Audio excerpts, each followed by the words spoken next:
Hi guys, this is Lauren with Lauren Watkins Art, and today I have a pastel travel box setup for you. This is my personal setup for traveling with pastels. This is just a box I bought off of Amazon. It's the Sienna Plein Air sketch box.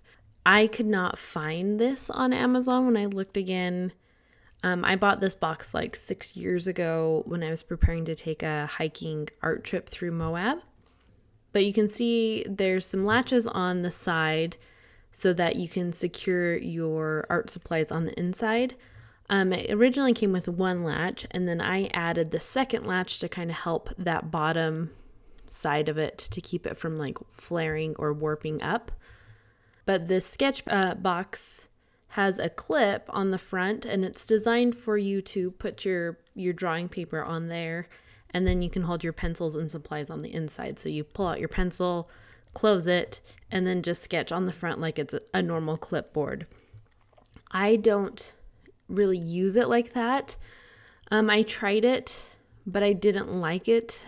So what I did is I glued 1/4-inch foam core board to the front of it. There was a little bit of a lip around the inside of the box, and so I glued foam core board right to the front of it.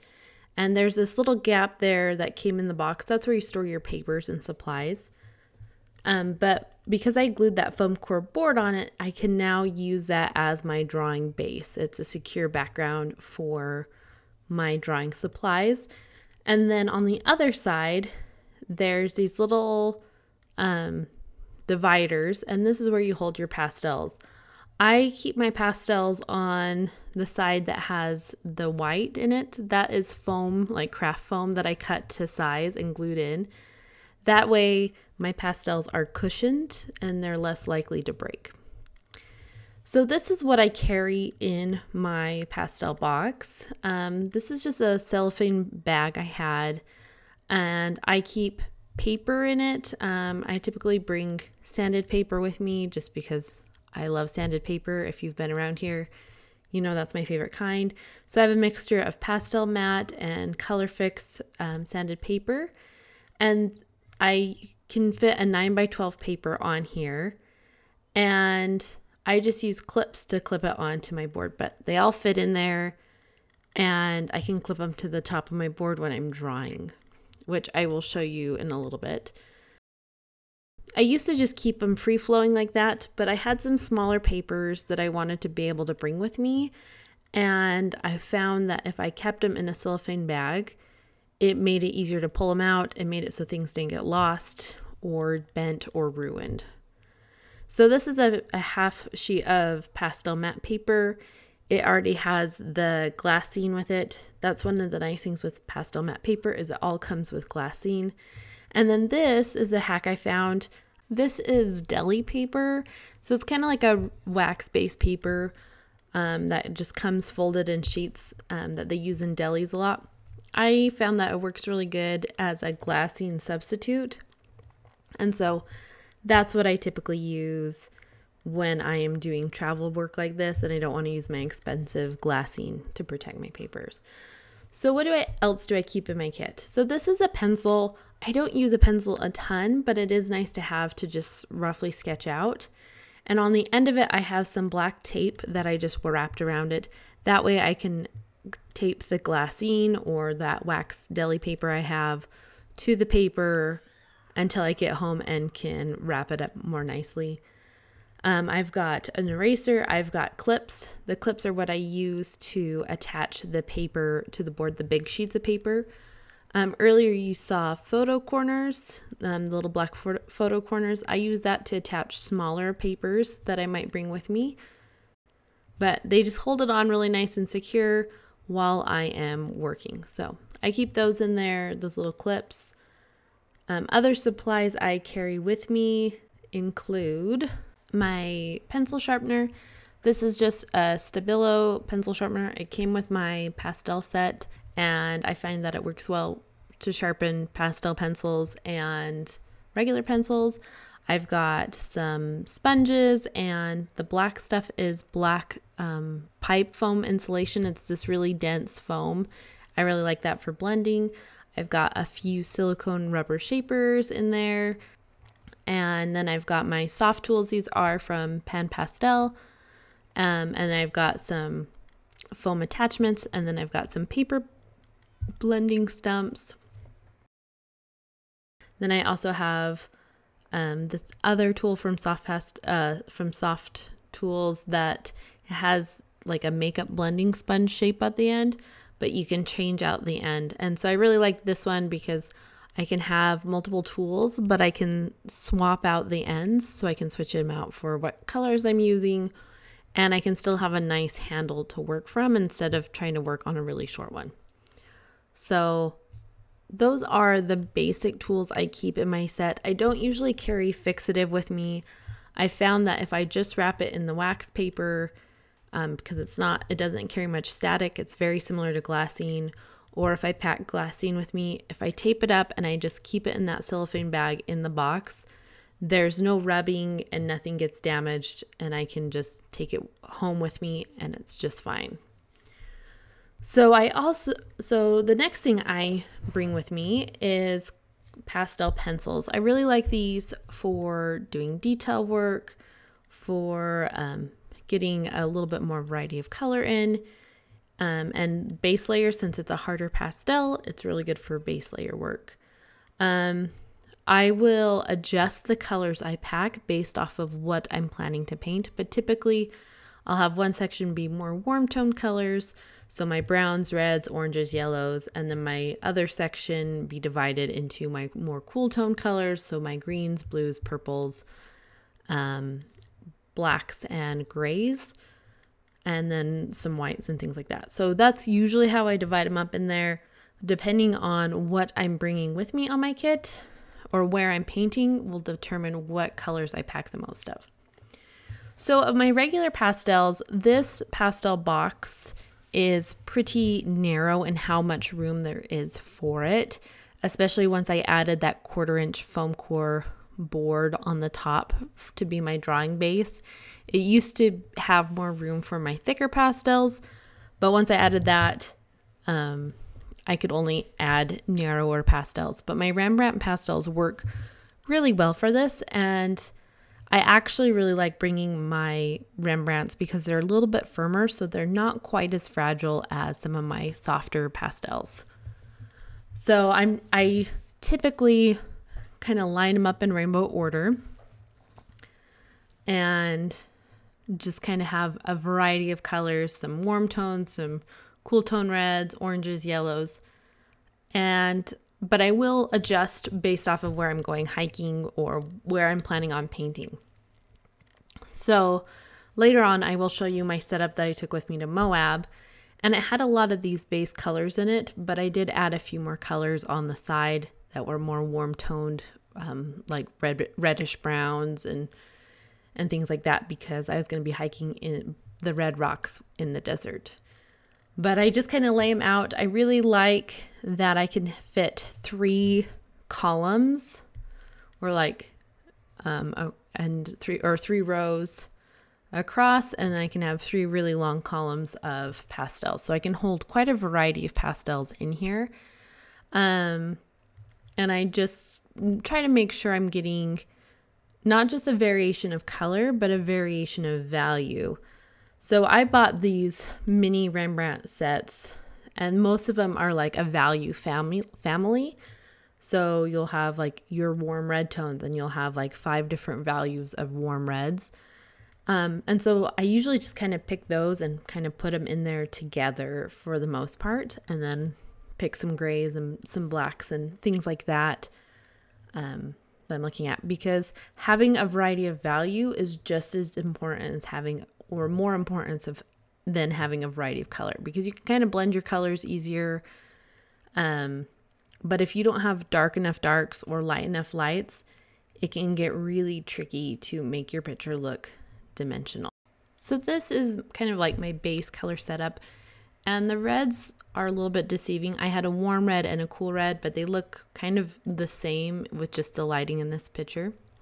but I tried to get a variety of what I had. Now, to prevent my pastels from breaking, I want to make sure they can't roll around too much. And I also want to protect my pastel pencils, because if you've ever had the lead in a pencil break, it is super frustrating because you can sharpen it all day long and it will break as it sharpens.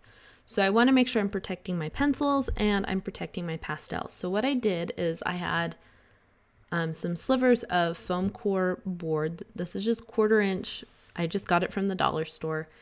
And you can also use craft foam for this. I didn't have any craft foam. But I just kind of placed it in there. It's removable, but I just kind of wedged it in there. And I found that that really helps protect my pencils and supplies. So when they're sliding around my backpack while I'm hiking,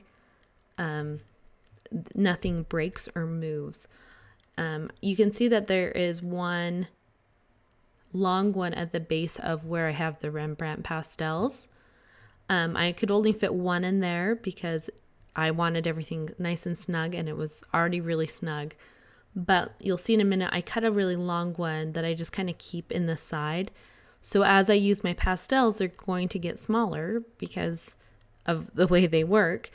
And so I'm going to have an extra little strip of foam core board to put in that section to help keep them tight. And even if they roll around, they will be padded a little bit. And that is also one of the other benefits of having the foam core on that lid, on the lid section. I found that that helped protect my pastels. Even though I have to have smaller pastels, it really did help cushion and protect them. So I've been on like 10-mile hikes through Moab. I've done it in Montana, all over, and I haven't had any pastels break on my hikes by having this set up. So if you find a box similar to this or do something else, I think you will want to make sure your stuff's cushioned well enough that it's not going to break. That's also another benefit of having a firmer pastel. So I just wanted to demonstrate for you kind of how this works. A lot of pastel boxes are really expensive, and I really wanted one, but I just couldn't afford the 150 plus markup on these that you see in other places. And so I kind of had to modify what I was going to do. Now, those more expensive ones, they do have attachments, so you can sit them on a tripod, and the back will stay standing on its own, so you don't have to hold it. But for where I typically hike and what I'm doing, that wasn't as big of an issue to me. I just needed my pastels to be protected and to be able to draw in an easy way. So this demo is obviously done at my table. It's just the easiest film setup I can do. But I will show you some pictures from my trip to Moab. What I typically do is, and where I typically go hiking and painting at, they're typically places that I can find a rock to sit on, or I can sit in the shade under a tree and paint my view from there. And so I'm not as worried about being able to bring like a tripod and have it standing up, because I'm usually doing some pretty long hikes and I don't want to carry a tripod with me. I don't want to carry a lot of excess with me. Like my Moab's hikes, when it's in the summertime, I'm already carrying like 2-3 liters of water with me. I don't want to carry a tripod with me as well. So I typically will have this box on my lap, and then I can just hold it with one hand, the back of it with one hand, and I can sketch with my other. And I find that that works really well. What I might do in the future is get some loops or tack some nails on the top, on the lid, and on the bottom, and kind of put a chain in there so that it can stand up, and it will keep it from going all the way back if I want it to, but that hasn't really been much of an issue for me. So I'm just drawing kind of a mountain scene. This is Ben Lomond Peak. It's in Utah, and I see it almost every day. And so I can see it from my house, and so I decided to kind of sketch it for you, just as a little demo. So I'm doing just my base layers. I'm blending them out with my tools that I have in my kit. I'm using all the supplies that you saw me put in this kit, nothing extra.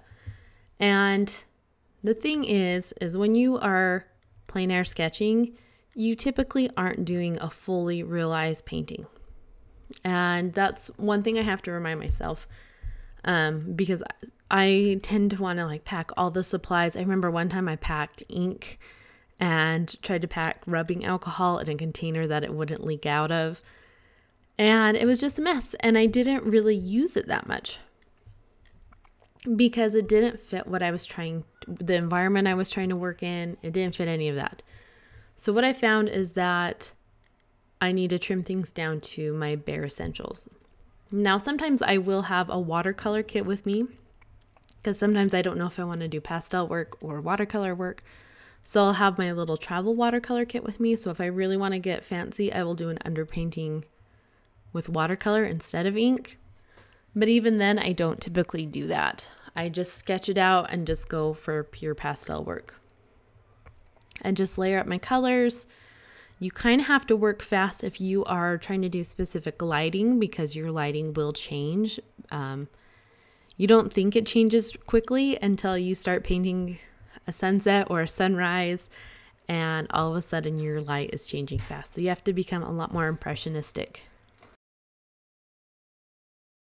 and relaxed with your style just because you don't have the time to be fussy.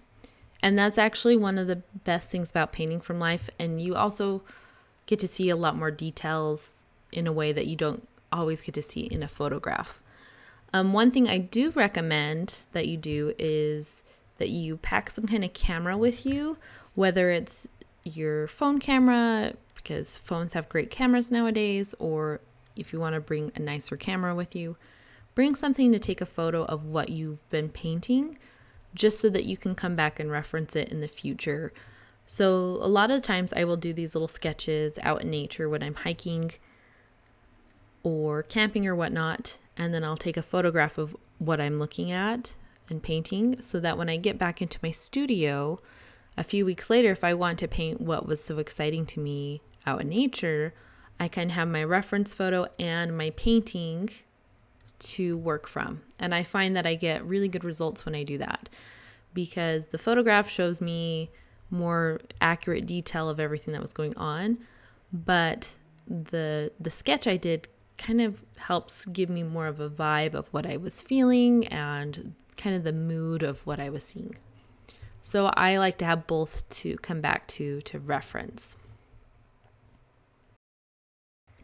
So the main reason why I'm sharing this whole thing with you is to give you ideas of how you can set up your travel pastel box.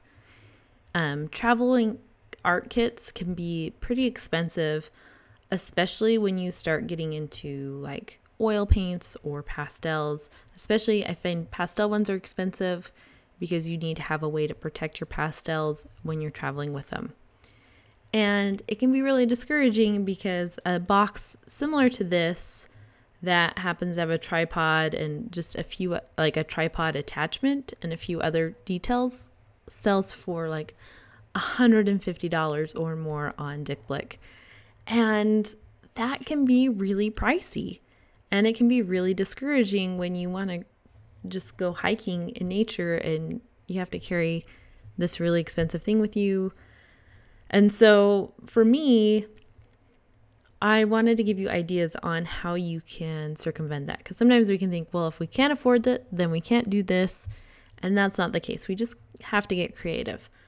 Some other solutions other than this I found were like, there's clipboards that have a little opening they're kind of hollow in the center that you can open up that you can hold papers in.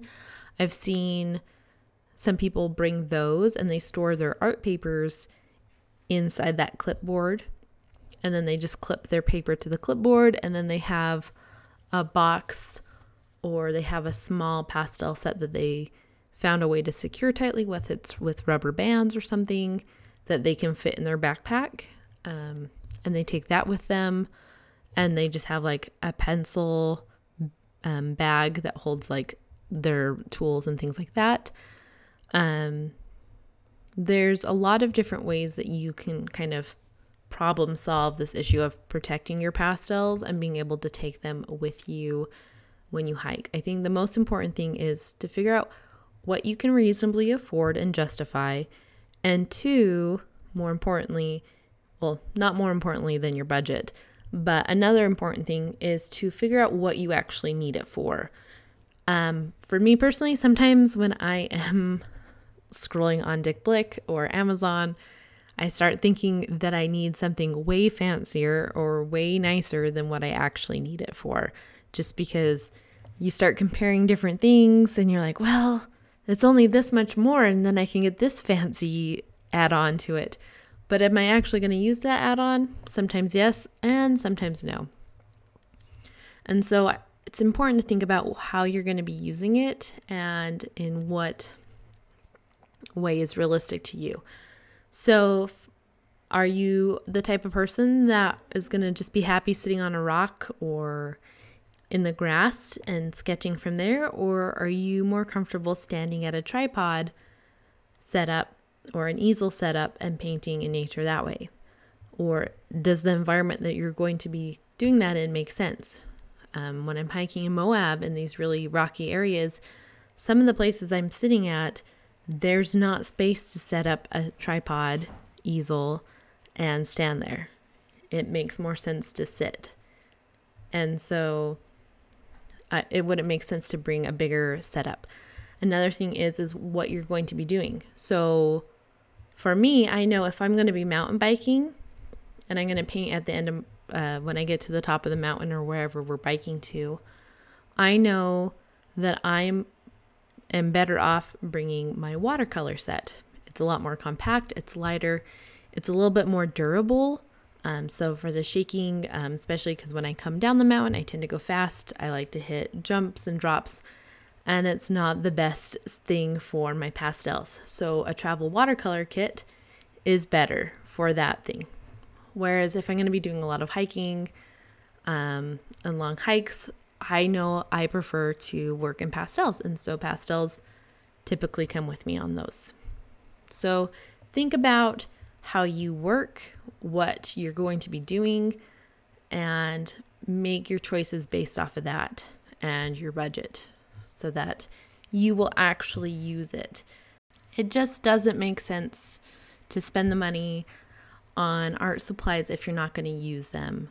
I used to be big into the buying art supplies, and so I collected a lot of art supplies, but I didn't use them. And so now I'm working towards using them, because there's no point in just having art supplies taking up space if you're not going to use and enjoy them.